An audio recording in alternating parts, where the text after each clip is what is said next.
"25-year-old Anup Pratura is an accomplished musician who riffs on his electric guitar in the comfort of his North Park apartment he shares with a roommate. He's also an avid surfer, and he is one of the thousands of graduate student researchers and teaching assistants still on strike at UC San Diego. We're doing world-class research in our labs. We're providing some of the best teaching that you can get anywhere in the country. You know, all of that is given by graduate students. I wish I understood the disconnect of why I was forced to live in my car, other than the fact that the UC will do anything it can to, not pay us the wages that we deserve. They used to have a mattress sitting up here, then down in here, I have a water tank. Pratura was homeless and lived in his Toyota Tacoma for almost 2 months this past summer because the apartment near campus he shared with 3 roommates was destroyed in a flood caused by a sewer line break, which left him with nowhere to go but his car. And it just kind of was like a week-by-week thing where I kept thinking that, by next week I'll find a place that I can afford and I'll be able to move out of here.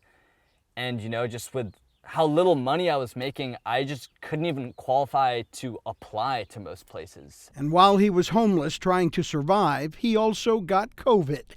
UC academic workers only make between $24,000 and $30,000 a year. That's at the heart of the labor dispute, still unresolved for most of them. It's just very expensive to buy a car and keep it up, and I don't feel like I could do that financially. Ahmed Akhtar moved from Chicago to San Diego almost 6 years ago. He's never been able to afford a car.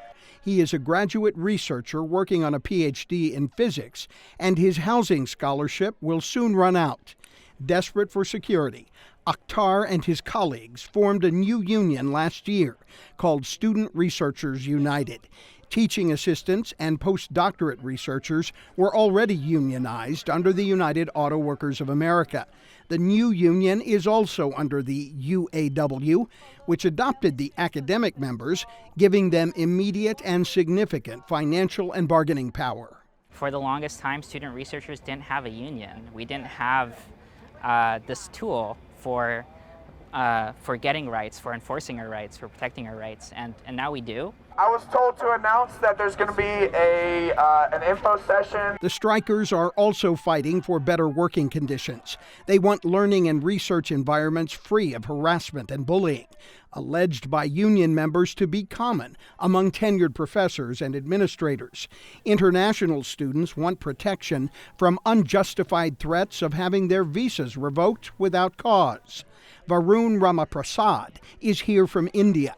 He is willing to accept the risk of joining the union and being visible on the picket lines. I think it will be worth it. I think we have already made huge gains, but the UC is trying to not negotiate and then not try to give us what we deserve, but we are going to keep fighting for it. This is a fight for survival, and this is a fight that we're going to win! Anup Pratura is grateful to be housed and healthy again.